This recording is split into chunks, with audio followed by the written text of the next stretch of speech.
All right, shall we all stand, please?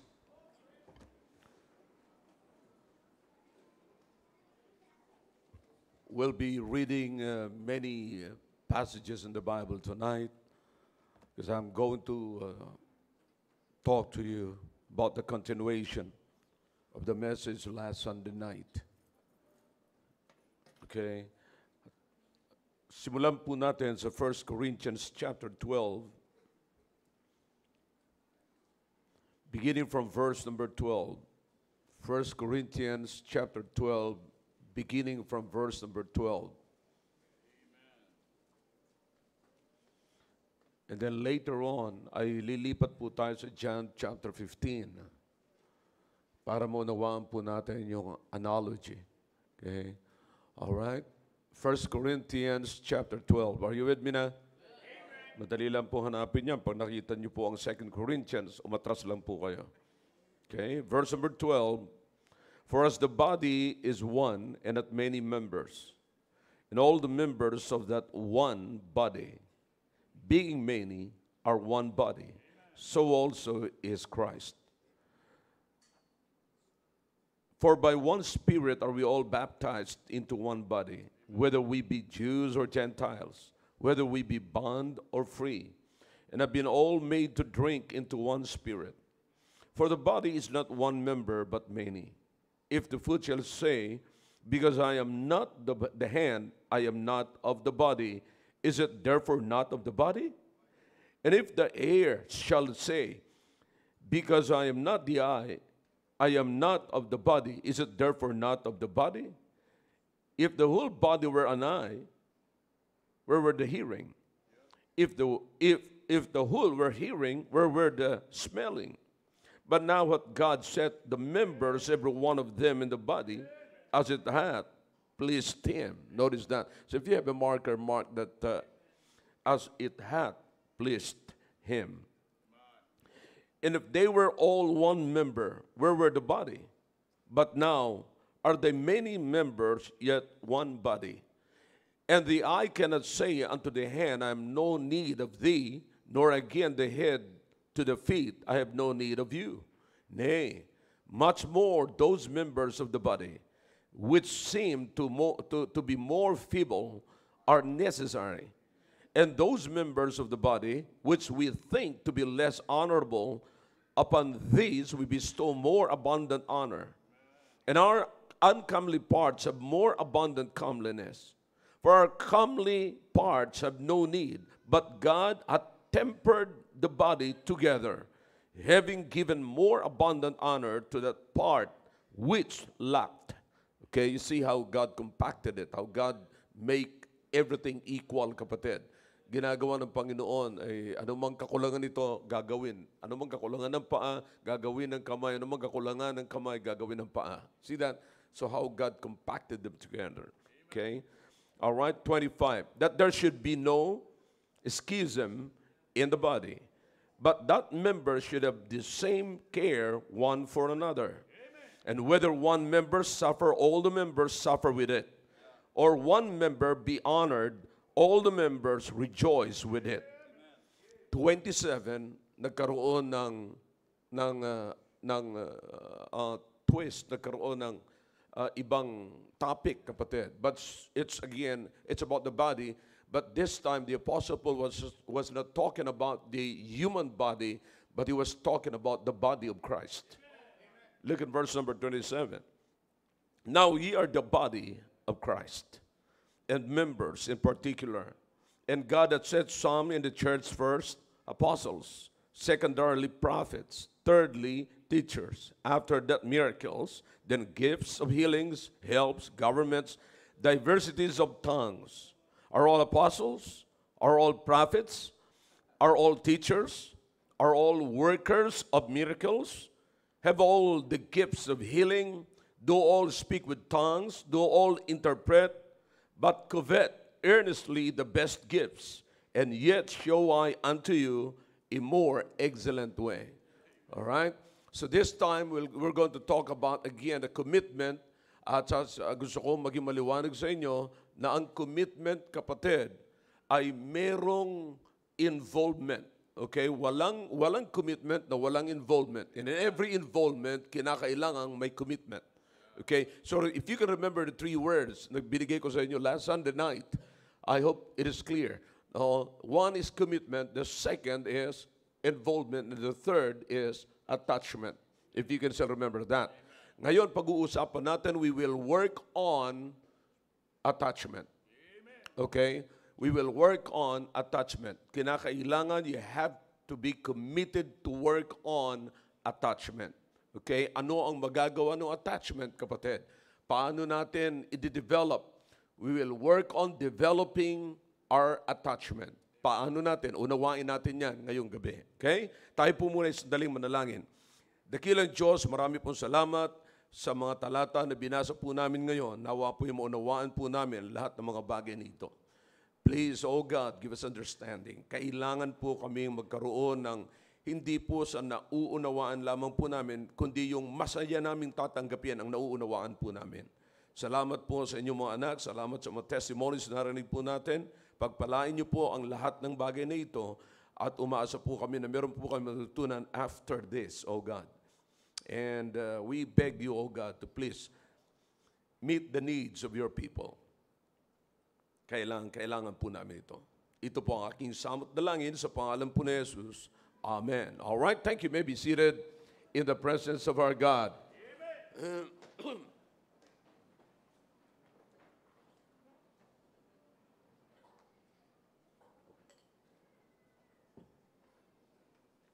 Now,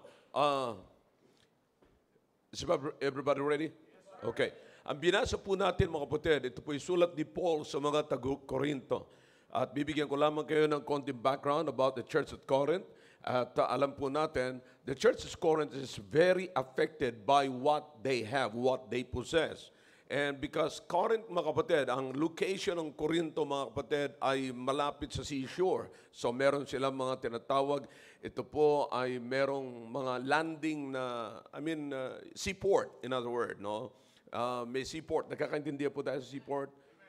Baybayin. Ito po ay baybayin. At back in those days, kapatid, ng pinakang kilalang na ways of transportation ay sa pamamagitan ng barko. Okay? Kaya kung sino yung malalapit, mga kapatid, sa seaport, yan ang medyo maunlad na bayan.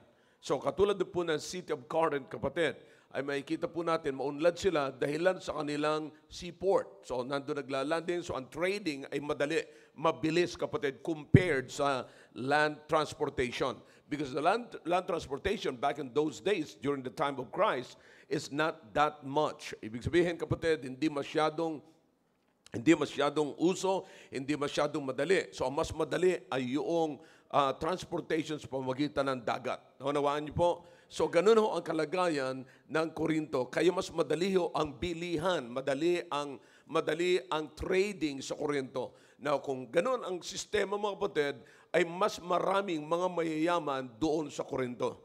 In other words, because of that, nag-abound po sila sa material na bagay, natuon ang kanilang pansin sa material na bagay.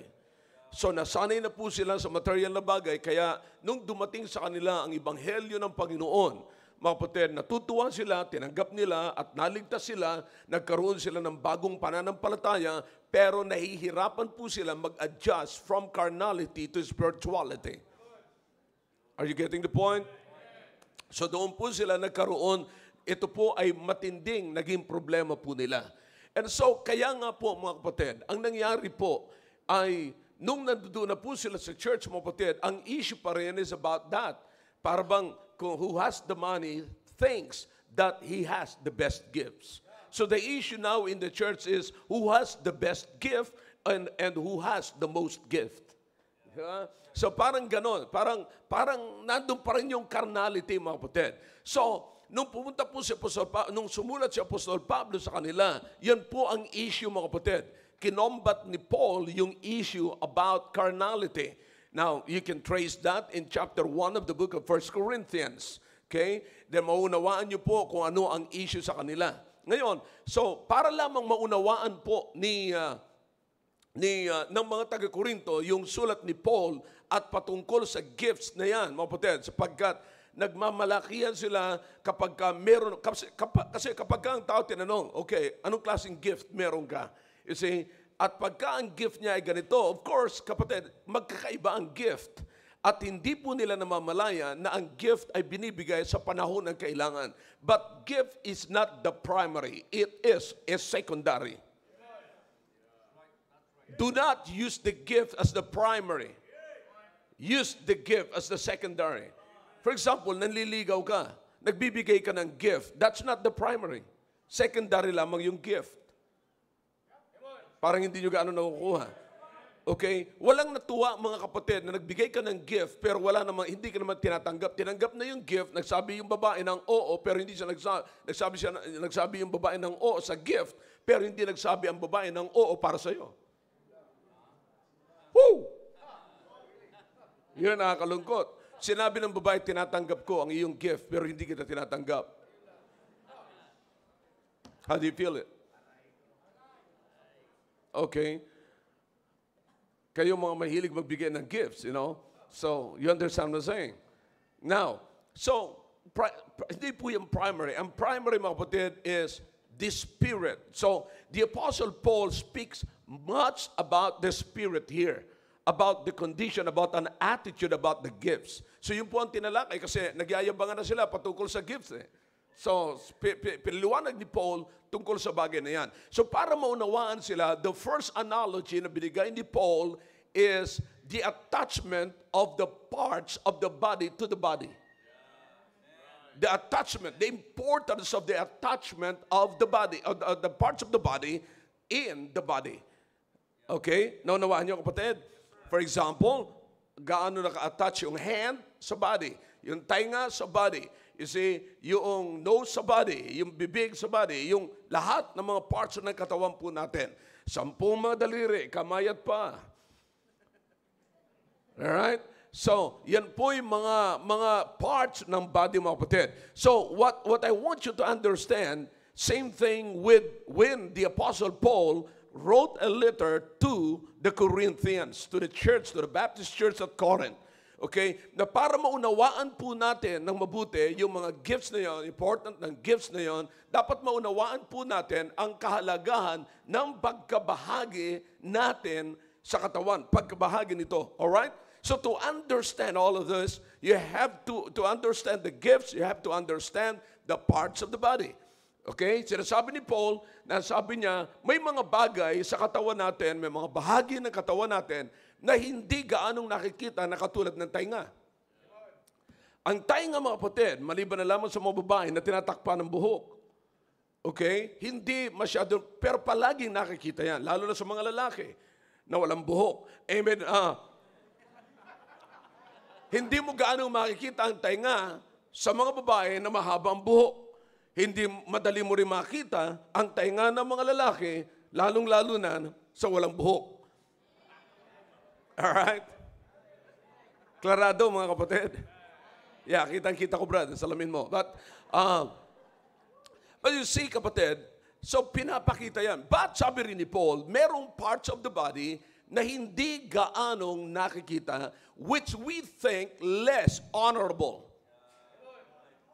Or something that is feeble. Ibig sabihin, may konting problema. But listen, hindi sapagkat minsan makikita natin may tao na hindi magkasing size ang tainga. Yeah. See that? Kung titignan mo mabuti ang butas ng ilong mo, nare-realize mo ba na hindi parehas? Yeah. See?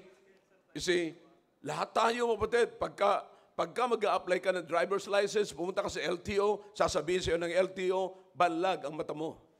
Para lang may masabi sila. You know, mahirap nang gumawa ng pera eh. See? But anyways, here's the thing, kapatid. Sabi ng Biblia, kung yan man na may konting diferensya, kung yan may hindi gaanong nakikita o hindi talaga nakikita, you see, aminin natin, mga kapatid, kayo na ang mag-isip, may bahagi ng katawan natin na nakakapaalang natin pero hindi po natin nakikita. Yeah. You see, Pastor, ang tinutukoy mo, almoranas, hindi po yun, mga kapatid. Hindi po yung bahagi, sakit po yun. Sakit po yun. Okay? Nagkakauna. Hindi po yung part ng katawan, sakit yun. Okay? Listen. So that's the thing, kapatid. But, kung saan nakakabit po yun, hindi mo talaga nakikita. Pero importante po yun. Or else, mahirap pagka lumabas dito yung dumi. Yung nga lang maamoy mo yan dito, kapatid, delikado na. Yeah. Sabi ng iba, kumain ka ba ng dumi? Sabi niya, hindi naman. Bakit? Bakit parang yung hininga mo parang amoy dumi? Let's enjoy the dinner. All right? But here's the thing, kapatid. No? Hindi po natin papayagan yan. But lahat po yan sinasabi ni Paul, mahalaga. At hindi pwedeng mag-condemn. Listen now, hindi pwede sabihin ni mata sapagkat hindi siya yung tainga, hindi na siya mahalaga. Okay? Walang karapatan ang bawat bahagi ng kamay o bahagi ng katawan na magsabing hindi ka kailangan ng katawan. The very reason for that is what the Apostle Paul said, it is God that compacted them together. It is not the body, kapatid. Hindi po yung katawan ang nag-request na kailangan ko ng kamay. Hindi po yung katawan ang nag-request na kailangan niya ng paa. Hindi po yung katawan ang nag-request na kailangan niya ng tainga.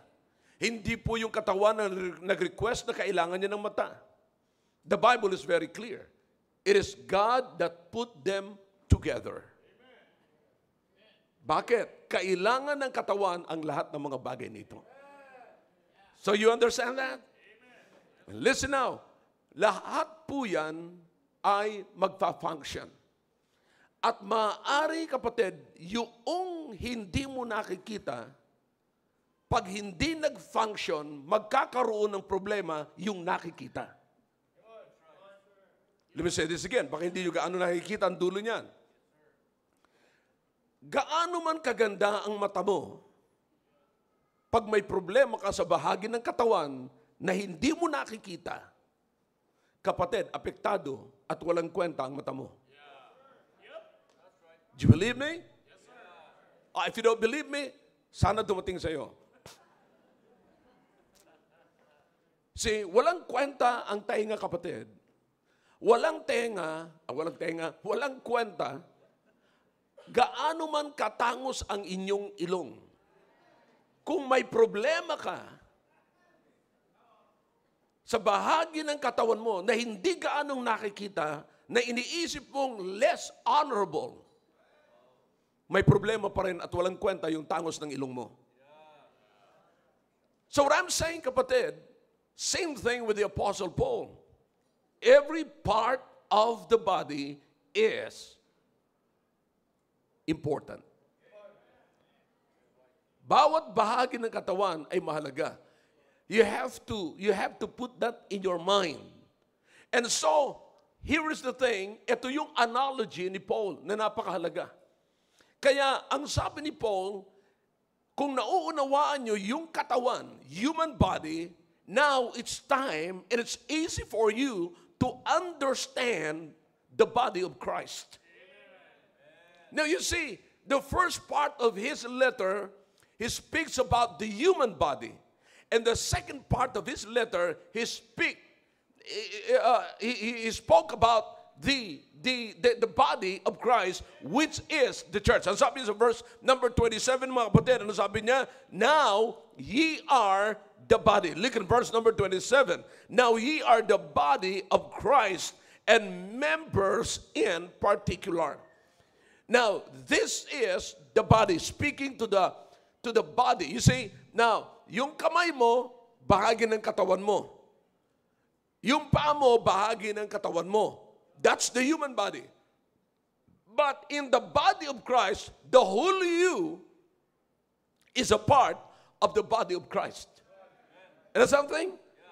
Mga kapatid, dapat maunawaan po natin ang mabuti yan. Sapagkat hindi lamang po yung kamay natin ang bahagi ng church. Buong pagkatao natin ay bahagi ng church. Did you get that? So, but in this case, hindi ka mag-a-act, hindi ka magiging bahagi lamang na basta bahagi lamang ng church na parang kamay lamang, nagagalaw lamang bilang isang kamay. Maaaring buong pagkatao mo ay isang kamay, o buong pagkatao mo ay isang tenga, o yung buong pagkatao mo, ikaw ang bibig. Naku, marami niyan. Buong pagkatao mo, maaaring ikaw yung paa. So I'm saying, now you are playing a role, a one part of your body as the whole of you, the whole you. Yung ikaw, buong ikaw. Gagawak, ikaw ay meron kang role, meron kang isang papel, mga kapatid, na ikaw mismo yung isa lamang na bahagi ng katawan mo. Did you get the point? Sana maliwanag po ito, mga kapatid. Okay? Now, so, ang sabi ni Paul, that's it. Hindi tayo dito, lahat kapatid ay gifted ng para-parehas na gifts. Maaaring magkakaiba tayo ng gifts at magtatrabaho tayo. Pero there's only one unity. There is diversity, but there is unity. We call it the unity in diversity. Okay? Magkakaibang function, pero merong unity. Bakit? Sapagkat ang function ng kamay ay kailangan ng katawan. Yung function ng paa ay kailangan ng katawan. Yung function ng tainga ay kailangan ng katawan. Lahat po ng function ng parts ng katawan ay kailangan ng katawan. You see, again, huwag niyong kakalimutan, kapatid. Huwag niyong kakalimutan na ang bahagi po, na yung part ng katawan na hindi nakikita, bagamat hindi po yun nakikita, yun po ay dapat mag-function. Okay? Maliwanag. Now, so, yan po si Paul, na sumulat po siya sa Korinto. Babalikan ko po yan mamaya. Lipat lamang po muna tayo sa isang analogy which has the same meaning or application. Okay? Now let's go to the book of John chapter 15. John chapter 15. I hope nasusundan niyo po ako, mga kapatid. Okay? Now, what we're talking about is the developing our attachment with the Lord. Okay, so remember what I've given you, kapatid. Commitment, what? Kailangan po natin ng involvement. It involves involvement. Okay? Now, and then, involvement breeds what? Attachment. Now we are working on developing our attachment. Okay? Now listen, here's what the Bible says. Here's the analogy. Ang nagbigay mismo ng analogy nito, mga kapatid, walang iba kundi ang Panginoong Jesucristo. Okay? Nasusundan niyo po ba ang mensaheng ito, mga kapatid? Okay kayo nasa likod, na naunawaan niyo po ba? Alright, good. Thank you. Alright, look in verse number 1. I am the true vine, and my Father is the what? Husbandman. Okay? Now, sino ang nagsasabi sa salita rito? If your Bible is in red letter edition, so it is in red, it must be in red, and so the Lord Jesus Christ is the speaker here. He's the one speaking, okay? Now, every branch in me that beareth not fruit, he taketh away. Who taketh away? The Father, because the Father is the husbandman. Pag sinabi husbandman, siya po yung nag-aalaga ng vine, okay? And then the Bible says, in every branch that beareth fruit, he purgeth it, that it may bring forth more fruit. Now ye are clean through the word which I have spoken unto you. Okay? Here's the analogy. Here's the word of the Lord Jesus Christ. Abide in me, and I in you. All right? And then, kinambyo niya, mga kapatid, sa analogy. Okay? As the branch cannot bear fruit of itself, except it abide in the vine, no more can ye, except ye abide in me. Maliwanag? Okay? Now, I am the vine, ye are the branches. He that abideth in me, and I in him, the same bringeth forth much fruit. For without me ye can do nothing. If a man abide not in me, he is cast forth as a branch, and is withered, and men gather them and cast them into the fire, and they are burned. If ye abide in me, and my words abide in you, ye shall ask what ye will, and it shall be done unto you. Herein is my Father glorified, that ye bear much fruit, so shall ye be my disciples. You see what God is expecting us? To bear much fruit. Okay, now notice mo that. Tinan niyo mabuti. We have the vine, the Lord Jesus Christ. Okay? Now, unawain natin mabuti. We have the vine. Who is the vine? Come on, talk to me. Jesus Christ, okay? Who are the branches?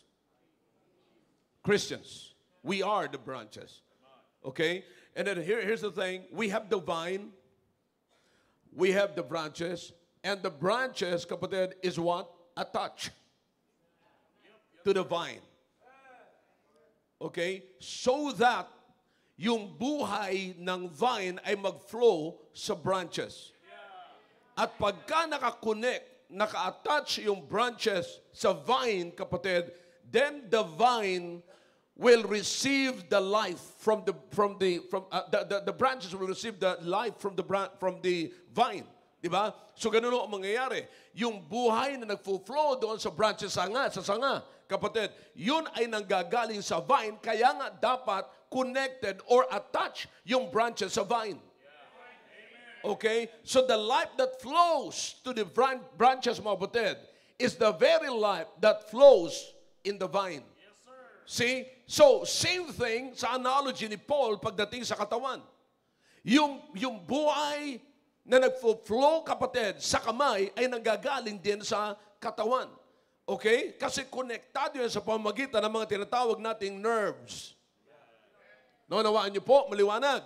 So, para-parehas yung mga kapatid. Napakasimple mensahe ito kung tituloy sa mga kapatid. Now, listen to me na. Here's the thing. Kaya, ang sabi ni Paul ngayon, ang sabi ng Panginoon, dalawang bagay. If you're connected in me, if the branch will abide in me, if the branch, I like the word abide. You see, kasi yung salitang abide, mga kapatid, napakaganda po niyan pagka tinignan po natin. It means it's not just parang na ordinary na kabit, but nagdidwell siya. Kaya nga po, yung buhay na nagfo-flow mula sa vine ay pupunta, pinapayagan na mag-flow doon sa branches. So the same thing, tingnan niyo po, meron pa ho yung isa. Hindi lamang po yung buhay na yan, kapatid. Tingnan po natin. Tatapusin natin yung pagbabasa po natin. Look, in verse number, baba na po tayo, mga kapatid. Let's proceed to verse number verse number 9.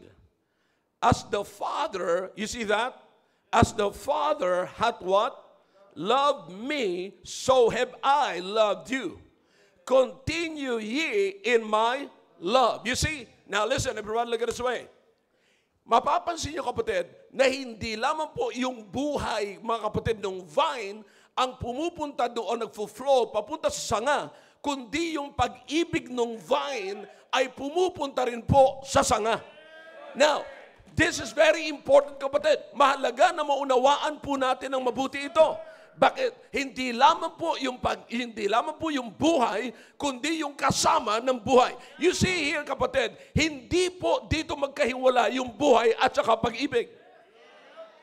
You see? Now, do you understand? Now, ang problema po ng Korinto, nahiwalay po ito, mga kapatid, because meron na po tayong dalawang bagay, ipinapakita si Paul sa buhay ng mga taga-Korinto na nagkaroon po ng problema. Carnality and spirituality.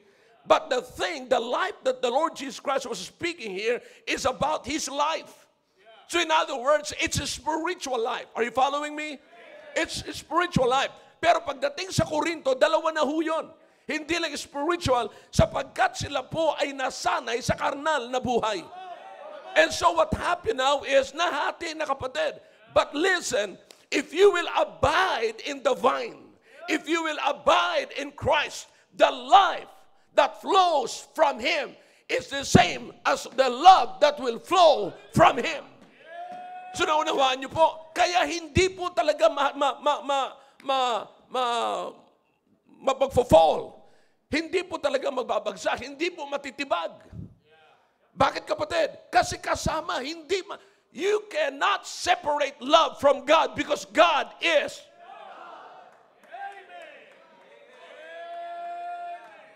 You see? But sa buhay ng tao, kapatid, may problema tayo.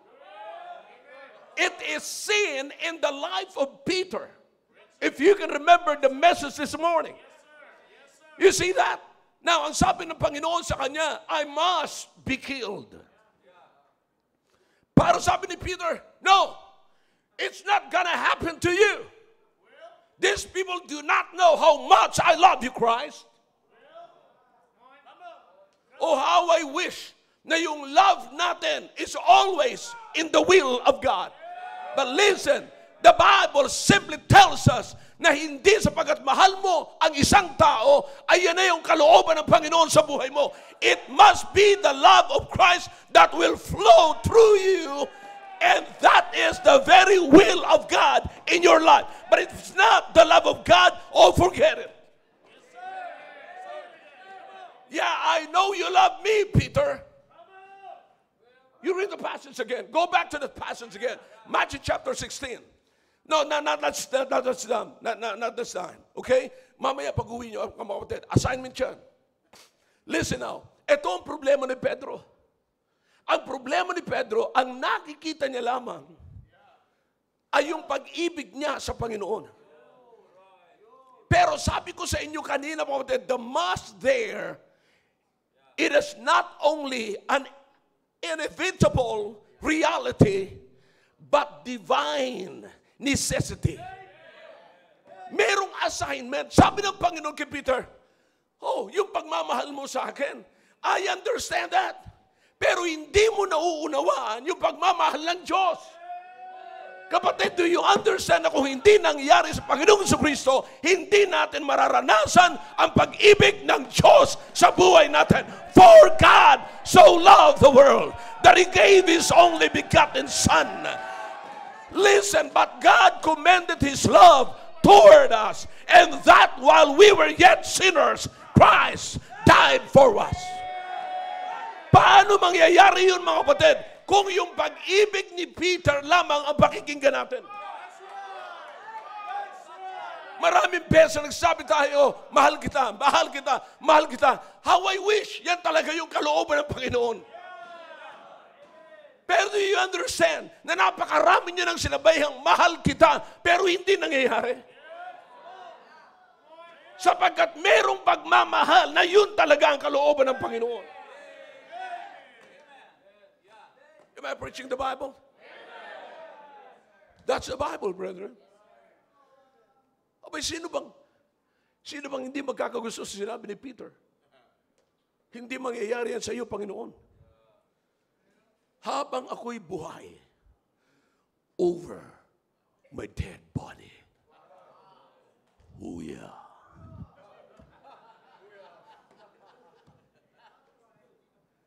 But no, it's not gonna happen. It didn't happen. Sapagkat ang sabi ng Panginoon sa kanya, Peter, hindi mo naunawaan. Sinasabi mo, hindi mo alam. Hindi mo naunawaan. Ang nakikita mo lamang is the human perspective. But you do not see my divine appointment. I must. I must. Akalain mo, ikaw lang ang pipigil ng I must ko? I must be killed. Yes, thank you for loving me. Pero yung love mo, alam mo ba kung hanggang saan yan? That's a good. Love is good. But listen, that's not the will of the Father. The will of the Father is what? To love the world. To love the world. And to love the world, I must be killed. I must die. Kaya yung sasabihin mo sa akin na hindi ako dapat mamatay, you get behind me. Stay behind me. Let me move forward. For us to move forward, let God be in the front. Sapagkat hindi mo kaya pag nasa low condition ka ng iyong spirituality. See that? So you have to develop your connection.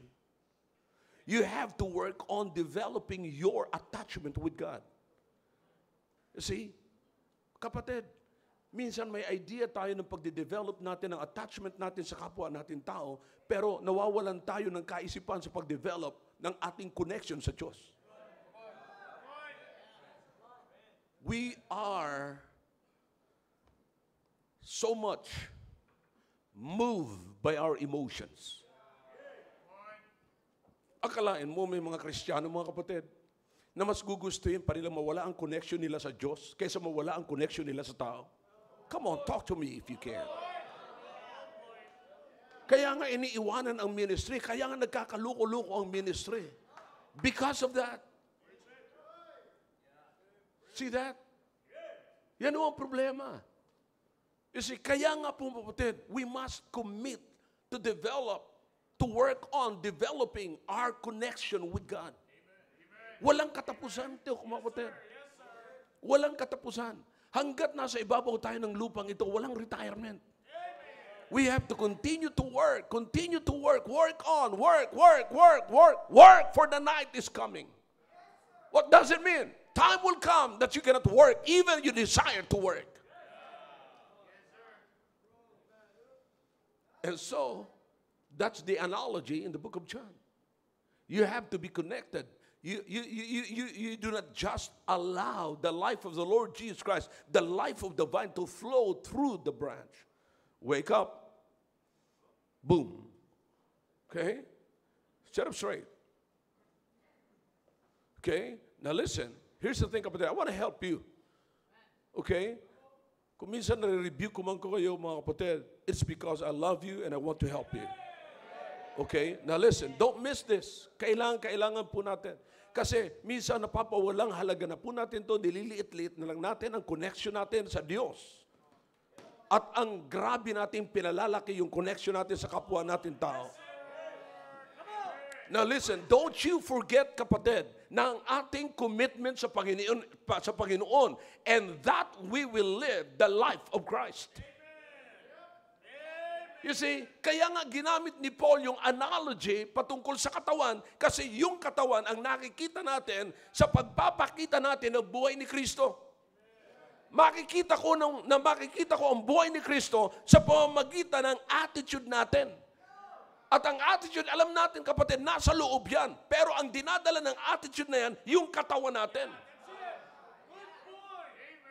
Dinadala ng attitude na yan. Alam niyo, mga kapatid, malalaman ko ang attitude mo, ang bad attitude mo at ang good attitude mo sa pamamagitan ng function ng kamay mo at ng paa mo. Sa pamamagitan ng function ng dila mo at saka ng bibig mo. Sa pamamagitan ng function ng mata mo at saka ng tainga mo, pandinig mo. Now, do you understand, mga kapatid, na kahit may maganda kang sinabi, kung meron kang negative attitude sa kapwa mo, mamaliin mo ang pagdinig mo? Come on, talk back to me if you can.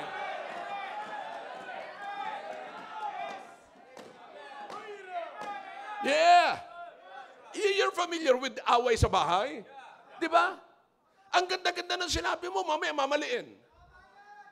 Bakit? Merong negative attitude. You see? So you understand that? Kaya nga po, dapat makita po natin, yung katawan na ito, nakikita po natin sa ating sarili, ito ngayon ang magpapakita na ikinumit natin sa Diyos na sinabi natin, Panginoon, mula po ngayon, ipamumuhay ko ang buhay mo.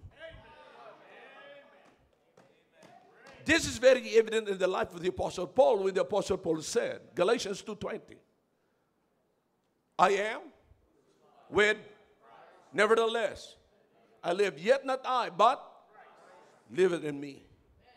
And the life which now I live in the flesh, I live by the faith of the Son of God, who loved me, and what? Gave himself for me. Yan ang ating commitment, mga kapatid. Sinabi natin sa Panginoon, Panginoon, ipamumuhay ko ang buhay mo. Kaya ang sabi ni Paul, I beseech you therefore, brethren, that you present your bodies a living sacrifice. Holy and acceptable unto God, which is your what? Reasonable service. See that? So yan po kapatid, yan ang commitment natin. Pero hindi po mangyayari ito kung wala po tayong involvement sa buhay ni Kristo. At para magkaroon tayo ng involvement sa Panginoon sa Kristo, dapat meron tayong attachment. Why? Because we will allow the life and the love. You cannot separate it. As long as the life of the Lord Jesus Christ is in you, the love of the Lord Jesus Christ is in you. Hindi mo na maiwala yan.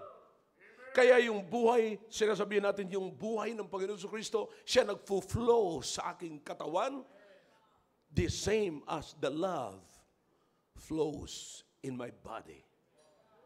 Sa aking buhay. Hindi mo na may separate yan. Kaya sinasabi ko sa inyo mga kapatid, siguraduhin nyo, kung yan ay totoong pag-ibig ni Kristo, makinig, kung yan ay totoong pag-ibig ni Kristo, kapatid, hindi ka ilalayo kay Kristo. Kung yan ay totoong pag-ibig ni Kristo, hindi ka magsasawa sa gawain ni Kristo. Kung yan ay totoong pag-ibig ni Kristo, hindi ka titigil sa kaugalian ni Kristo. Kung yan ay totoong pag-ibig ni Kristo, magiging madali ang pagpapatawad mo.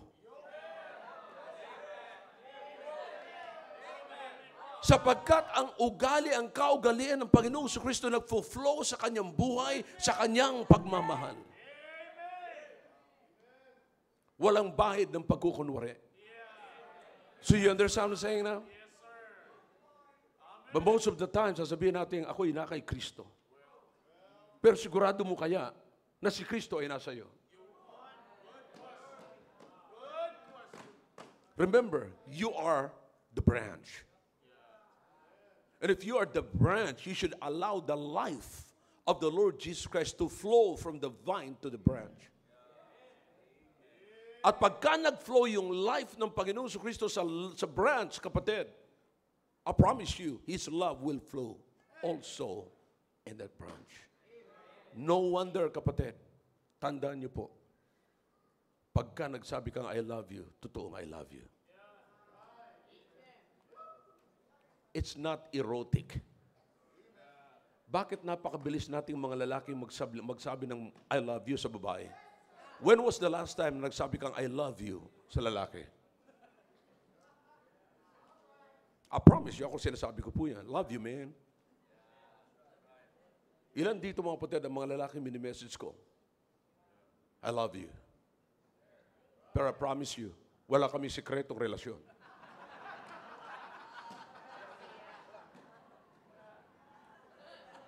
Huwag ka magkunwari, ha? Wala.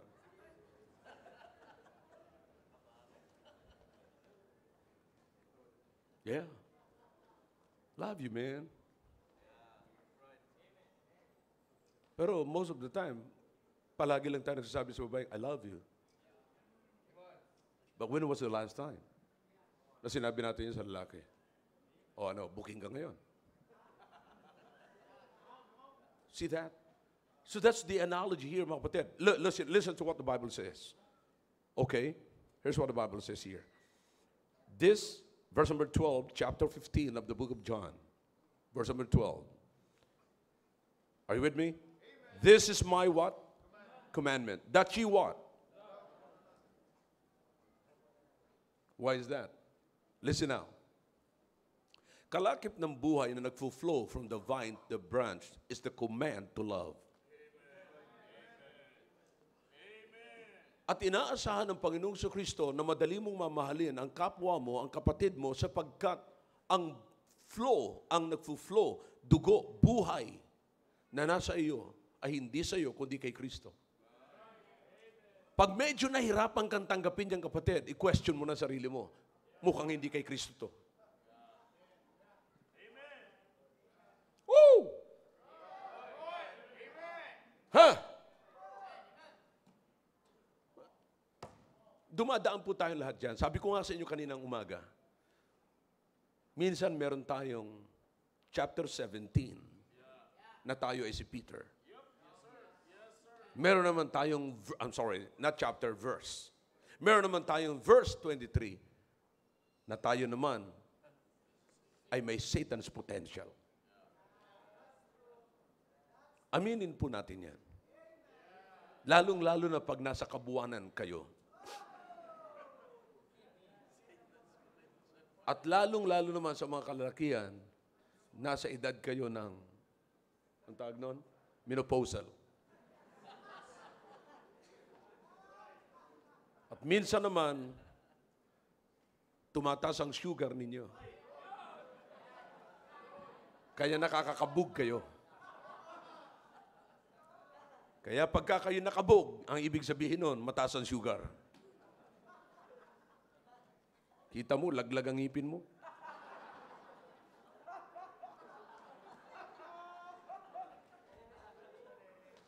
But you understand what I'm saying, mga kapatid? It's so important that we should work on developing our attachment with God. Why? Because here's the most important part here. You cannot bear fruit without attaching yourself to the true vine. As long as you are attached, connected to the true vine, the husband, it would be easy for the husbandman to take care of you. Madaling ayusin. Bakit, kapatid? May mga Kristiyanong napakahirap ayusin. That is the time when you are not yourself connected to the spirituality and you are connected to carnality. Same thing. That is exactly what happened to Peter. Kasasabi lang ng Panginoon, "Blessed art thou, Simon Bar-Jonah." In verse number 23, here comes, "Get thee behind me, Satan." 6 verses lang, naging Satanas na. Mahirap nang itrim. Kapatid, may panahon sa buhay natin na mahirap na tayong ayusin. Kaya sinasabi ko, kapatid, alam ko, grabe na ang naisaksak ng mundo sa atin. Mga magulang, nakikiusap po ako sa inyo. Ako'y lumuluhod na po ako sa inyo. Please, pay attention to your kids, to your boys, to your girls. Pay attention to your young people. Hindi po biruan ito. Hindi po ito. Wala po kayo sa simbahan ng bola-bola. You are not paying me that much to say this. But I'm here to tell you from the presence of God or in the presence of God. Train up a child in the way they should walk. So when they grow old, they will not depart from it. Bring them up in the nurture and admonition of the Lord. Kapatid, you have no idea, maybe, parents. It's a sad thing na pagka wala kayong idea kung anong nangyayari sa inyong mga anak, kung gaano kabigat ang problema ng inyong mga anak. You have no idea na kapag ang inyong mga anak ay neglected,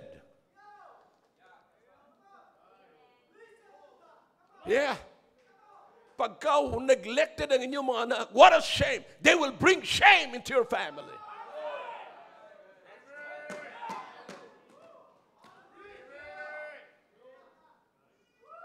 I'm here to tell you that we can work on developing our relationship with God, our attachment with God.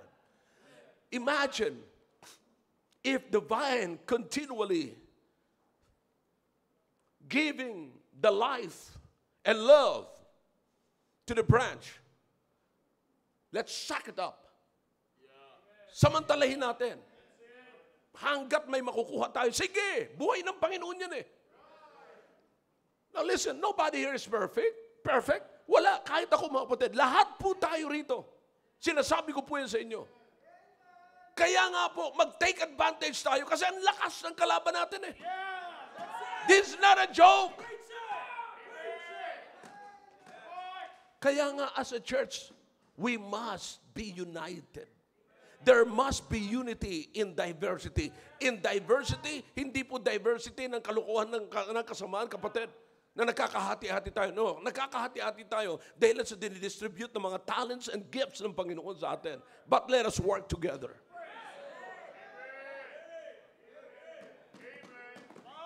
And the Bible says, when we do that, you will not only bear fruit, but much fruit. And Jesus said, I hope this is a shocking truth, kapatid. He said, without me, you can do nothing. Let me ask you a question, parents. What can you do to your family if Jesus is without? If Jesus is without, what can you do?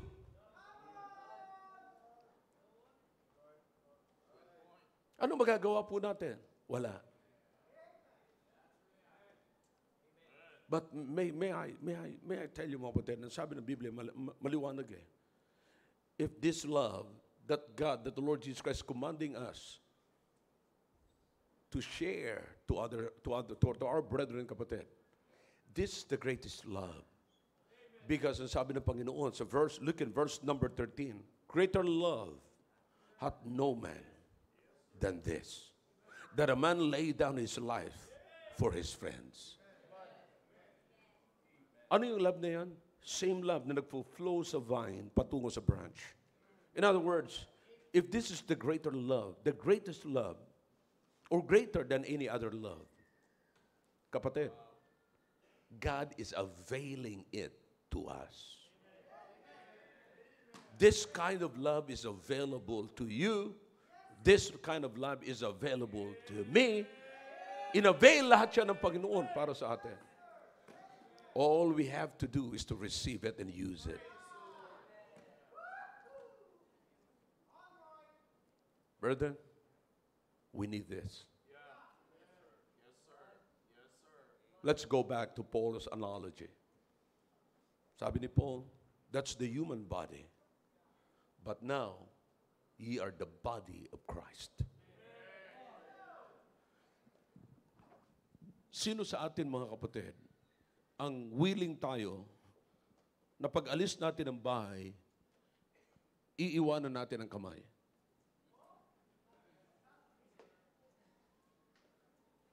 Wala. Pag-alis natin ng bahay, iiwanan natin yung paa. See? Wala. Ang movement ng katawan, ang movement ng body, every time na merong movement ang body, kasama yung parts of the body. Napansin nyo? Pag umalis ng bahay yung body, kasama yung kamay, kasama yung, come on, talk to me, paa, kasama yung mata. Kasama, siyempre, yun ang ayaw niyong iwanan, bibig.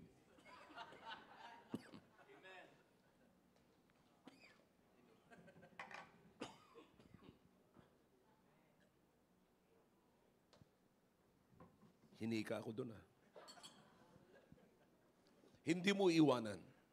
Bakit? Pag may movement ang body, may movement ang parts of the body. In fact, yung body ay mas magpa-function ng mabuti kung nagpa-function ng parts ng body. Kaya nakakapag-move ng balayo yung body because of the function of the feet. Di ba? Yung paa natin nagpa-function. Kaya nagkakaroon ng kalusugan ang katawan natin dahil sa contribution ng function ng kamay. You understand? Pwede naman, yung iba sa inyo, pwede naman kayong kumain na walang kamay. Nakunawaan ko, marami namang mga ganyan Di ba? Yung aso at baboy, wala namang kamay yun. But anyways, ang sinasabi ko mga kapatid, lahat every time na may movement ang katawan, may movement at kasama yung parts ng katawan. Okay, you like the analogy. Amen. Alright. Ito yung po yung church. Every time dapat na may movement ang church, kasama ka.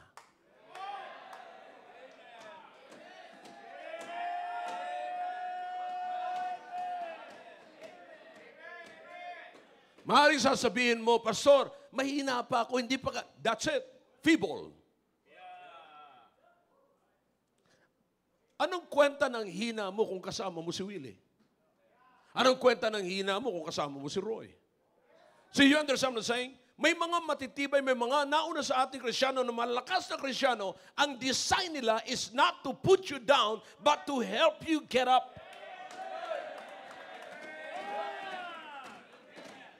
That's the thing, kapatid. Hindi po sila nailagay sa pwesto, hindi po sila nauna sa atin para magsabi lang sa atin, hoy, mali ka ha, hoy, hindi maganda yan, hoy, no. No. They are there to help. They are not there to point their fingers with a feeling of authorization, authority, na may feeling ng spirituality and under ng authority. No, sir. You understand? Nasa position tayo, hindi yun authority ng spirituality. May feeling ka na mas spiritual kasi ba? Kasi nasa authority ka. No, sir. Maybe you have the Satan's potential. It depends on the day. Kaya nandiyan po sila para tulungan ka. Ngayon, sasabihin natin, do you understand, kapatid? Napakarami rito na hindi naman kayo choir member, hindi kayo Sunday school teacher, hindi kayo musician, pero nagsusoul winning kayo. That's the point right there. Hindi mo na kinakailangang mapwesto ka sa kung anumang pwesto rito, mga kapatid, para kayo mag-soul winning. Listen now. May part ng katawan na hindi nakikita, pero nagfa-function at kailangan ng katawan. Merong mga membro ng simbahan ito na hindi man sila nakikita, pero nagfa-function sa labas at nagdadala ng bisita, and that's the reason why some of you are here, because of somebody! Na hindi naman sila choir member, hindi Sunday school teacher, hindi man sila usher, hindi man sila security, wala man silang bahagi rito, but na-win ka. Nandito ka nakaupo ngayon. Maybe some of you here, na-win kayo nang hindi naman na walang ministry dito sa church. Na-win kayo. Pero kayo ngayon ay nasa ministry. May usher dito, mga kapatid, na na-win nang hindi naman usher. May choir member dito ngayon na kumakanta sa choir, pero na-win ang hindi naman choir member. May Sunday school teacher dito ngayon nagtuturo sa Sunday school na na-win ng hindi naman Sunday school teacher. May mga nakaupo dito, mga kapatid, na hindi umimik, na hindi nakakamaya ng pastor, pero ang na-win nila ngayon ay nasa ministry na.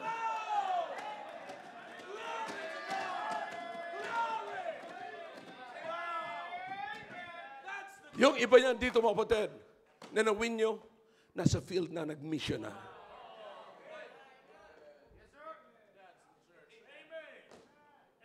That's the body of Christ.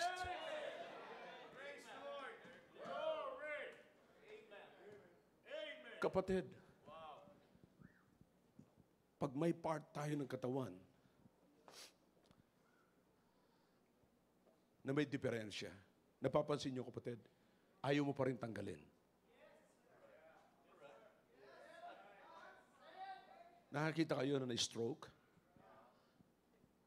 Hindi para kayo kantsawan, sinasabi ko ito. Pag Sunday morning, meron tayong mga ganyan, naka-wheelchair dito, at minsan naglalakad. Hatak ang paa. Pero hindi ba kayo hindi man sila nahihiya?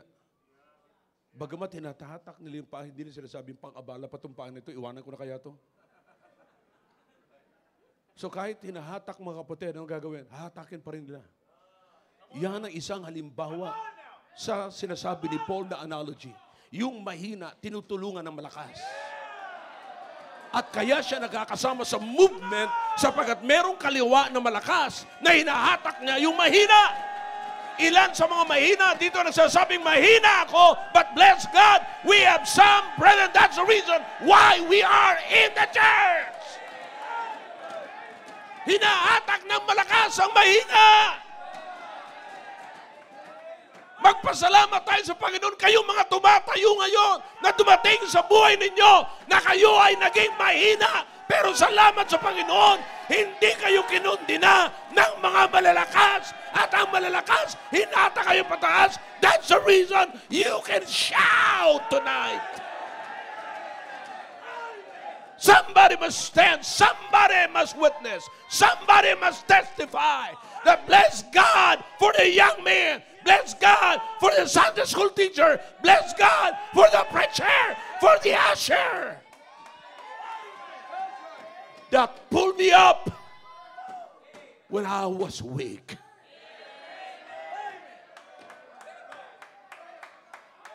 Salamat sa Panginoon na nung si Peter ay mahina, bagamat sinabihan siya ng Panginoon na Satan, pero at least sinabi ng Panginoon sa kanya, get thee behind me.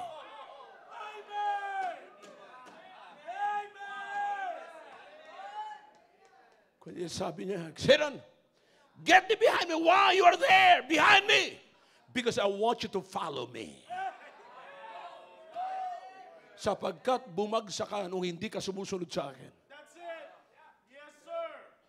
When you lose your sight, once you lost your sight in Jesus, you will fall.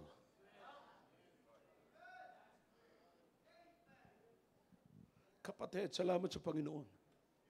Kung yan ang palagi po natin gagawin, instead of pointing our fingers to others and condemning others, the church will continue to grow.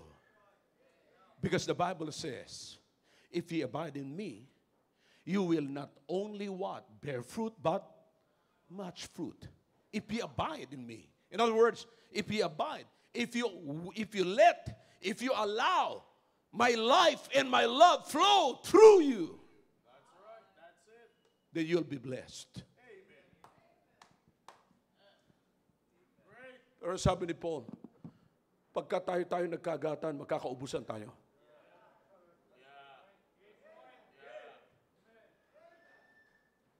So I hope you understand that.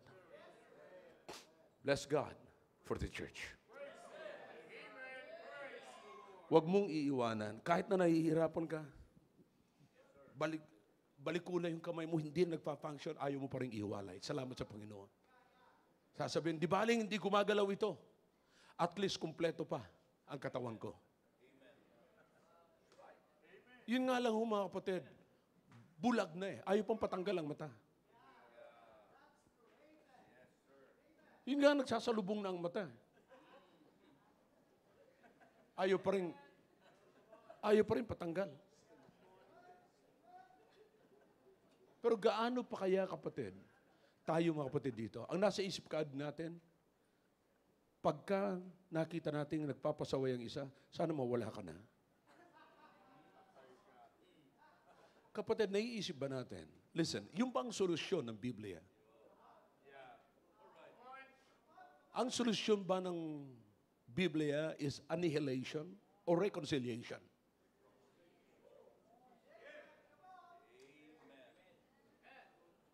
Come on, talk back to me if you can. No. The Lord will always give us the chance to recover. Bless God, Jesus gave Peter a chance to recover. Ano sabi ng Panginoon? Be careful. Delikado ka. Si Satanas, papunta sa iyo. Dudurugin ka na para kang powder. Pero sabi ng Panginoon sa kanya, huwag kang mawala ng pag-asa. Sapagat lalakas ka rin. At kapag ka nakabalik ka na, nahimasmasan ka na, na-realize mo na kinakailangan pala mag-soul winning. Na-realize mo na tama pala yung tithings. Na-realize mo na hindi pala drugs ang solution. Come back and preach again. Come back and go back to your ministry. Come back and be a blessing again. And that's something. Brethren, this is not my church. Salamat, magpasalamat kayo na hindi ko to simbahan. Simbahan ito ni Kristo. Kasi kung ako ang pinuno dito, 3 na lamang yata tayo rito. Bawat pagkakamali nyo, ayoko na makita ang buha mo rito. Alis! Baka 2 na lang kami rito. Si attorney, tsaka ako.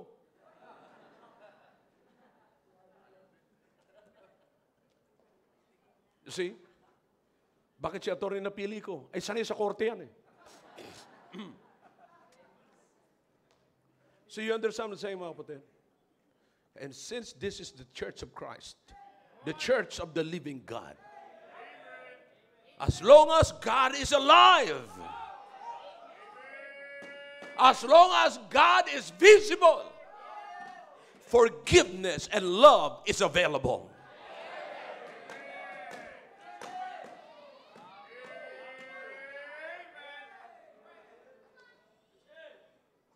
I hope this message is clear.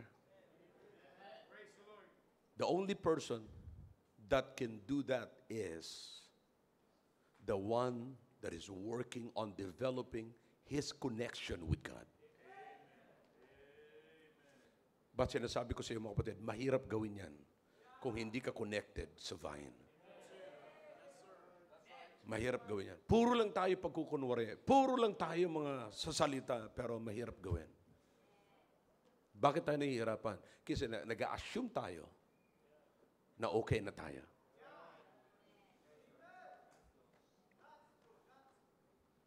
You have to renew your mind and be transformed. Brethren, if it's not the words, if it's not the will of God for you to say that words, you better shut up.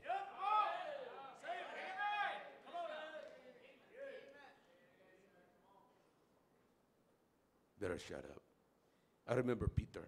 Si Peter, alam niyo naman, madalas, magaling mag-volunteer. Si Peter. Naalala niyo mga kapatid? Laging siya. Nung pagkatapos ng transfiguration, sabi nung makita niya Panginoon sa Kristo, palagay ko Panginoon, kinakailangan magpatayo tayo ng building para sa iyo. Para kay Moses, para sa iyo. Pagkatapos nakita na naman doon sa dagat, Lord, kung ikaw yan, siya naman, mahilig pumapil. Ay, nung ang Panginoon sinabi niya, kinakailangan, I must be killed. Panginoon, hindi mangyayari yan. Lumabas ka rito, Satanas, ha? Dito ka sa likod ko. Masyado ka nang laging nasa front, eh. Masyado ka madaldal, masyado ka nasa front. Dito ka muna sa likod ko, sumunod ka muna sa akin. Hindi ka pwedeng manguna.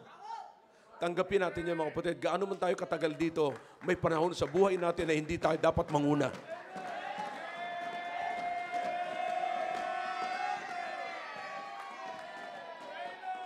We need to stay behind the Lord. Kung makakabuti sa atin, na sumunod na lamang po muna tayo kaysa muna tayo. Mas magandang sumunod na lamang tayo.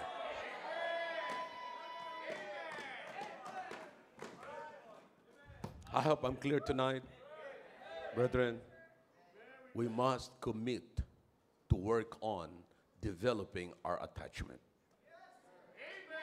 So the beauty of this, in John chapter 15, is that you will not just bear fruit, but say it all together, much fruit.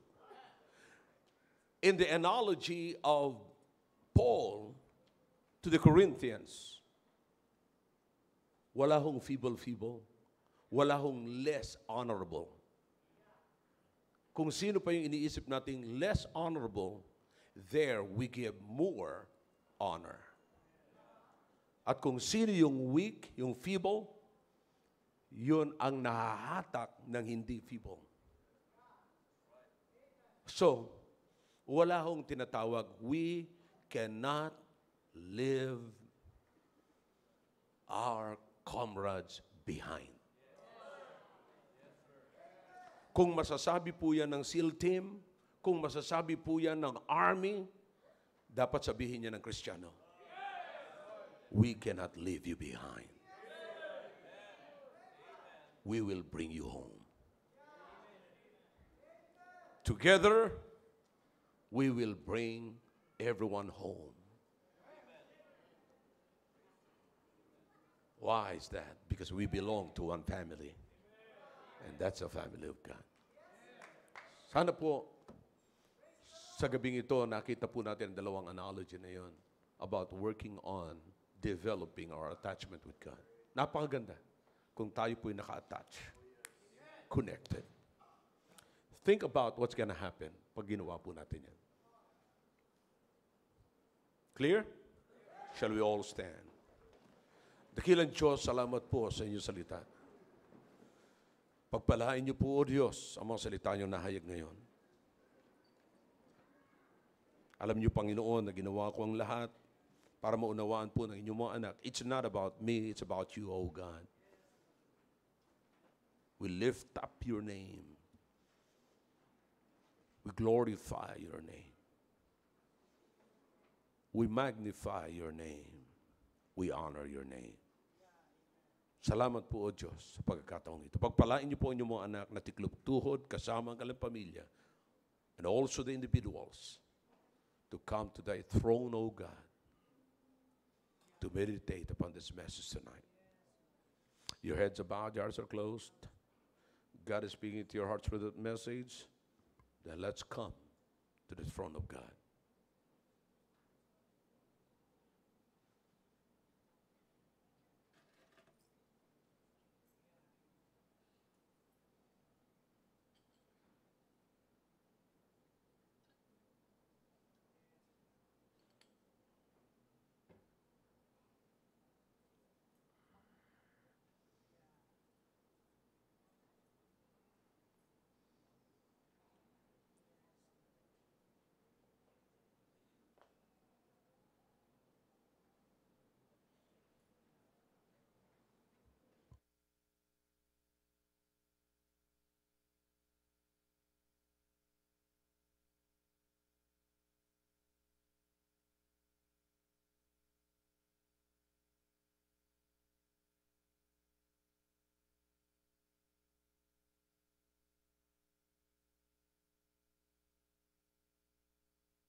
Dakilang Diyos, marami po salamat sa ginawa niyo po sa aming kalagitnaan.